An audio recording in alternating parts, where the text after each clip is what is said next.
आम खबर जहाँ पढ़ीचु जहाँ खबर सोशल मीडिया आम एतिक अनुभव करछु जड़े सांबादिक कर्तव्य सांबादिक काम करुले से जजमेंट दवा कि घटना ठीक है भूल है काम नुहे घटना को प्रकाश करवा काम ताकू से जगह दाबी दवा उचित ही नहीं कारण ये घटना पर जांच कर पुलिस जजमेंट देवे जज से प्रोसेस सबू अच्छी किंतु चतुर्थ स्तंभ हिसाब से पत्रकार हिसाब से सी कार्य कर्तव्यरत हिसाब से अपमानित करवा मारधर करवा किंबा शारीरिक आक्रमण करवा ये निंदनीय घटना ये घटना केवे समाज में ग्रहण करा न जाई पारे आमको जोटा ठीक न लगिला आमे ताकू आक्रमण करी गुंडागिरी देखई आमे ताकू दाबी दवा ये प्रयास ये समाज रे आउ बेसी दिन धरि चलिबा नै लोक कॉन्शियस हो साइलेनी समस्ते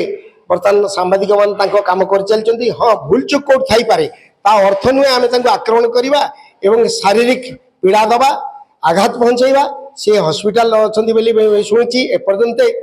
जी तांको आक्रमण करचंती पुलिस से मानको अरेस्ट करनाहाती बेली खबर भी अच्छी हुए तो लाटेस्ट मु कहि परिबनी आ भितर पुलिस कौन करिबनी किछि पदक्षेप नेबेनी किंतु ए घटना संपूर्ण निंदनीय जेकोसी पत्र पत्रिकार सांबादिक हुंतु इलेक्ट्रोनिक्स मीडिया हुंतु आपण सेमानकु दाबी देवा प्रयास न करंतु आपण निज दाबीटा ठीक भाव में उपस्थापन करने प्रयास करंतु।